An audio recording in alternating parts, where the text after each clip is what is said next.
এটা আপনারা কম বেশ সবাই জানেন। এখন আমার একটি মেয়ে এই মাদ্রাসায় পড়ে। আমি ছোটবেলা চিন্তা করছি আমার মেয়েটির ব্যাপারে, যে ছোট মেয়েটি কই দিব, কই লেখাপড়া করাই না। এত ছোট মেয়ে অন্য জায়গায় যদি দিই তার কোনো ঠিকবে না, লেখাপড়া করতে পারবে না। আল্লাহর রহমতে আমাদের কমিটি এমনভাবে এমন সময় প্রস্তাবিত করছে, 2005 সালে এই মাদ্রাসায় আবার নতুন করে উদ্বোধন করছে। এই মাদ্রাসা দীর্ঘদিন উদ্বোধন ছিল, 2005 থেকে এই মাদ্রাসা শুরু ছিল।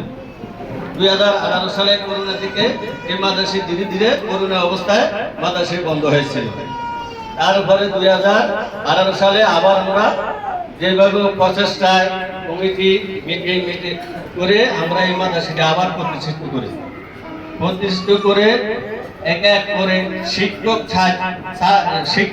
4 এই পর্যন্ত এই মাদ্রাসা এর ছাত্রদের মধ্যে পরিচালনা এবং শিক্ষা করতেছে।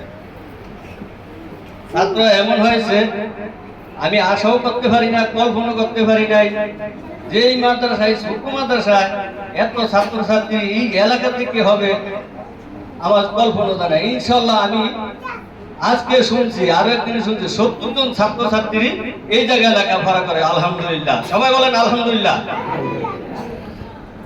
লেখাপড়া 2022 সালের থেকে 2025 সাল পর্যন্ত প্রতিশত শেষ হয় নাই, 3.5 বছরের মতন। আলহামদুলিল্লাহ খুব লেখাপড়া ভালো হওয়ার জন্য সব ছাত্রছাত্রী এইখান থেকে অন্যখানে যায় নাই এবং এনে লেখাপড়া করতে আসে। আমার 3টি ছেলে লেখাপড়া করে দাউদকান্দি কালাইকান্দি মাদ্রাসায়।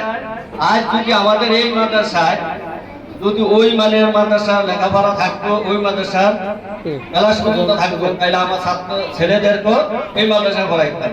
যেহেতু এটা ফেল থেকে শুরু হয়েছে, আমার ছাত্ররা তো, আমার ছেলেরা তো অনেক বড়, এই কারণে পড়াইতেছে না, অন্য জায়গায় পড়ানো করতেছে।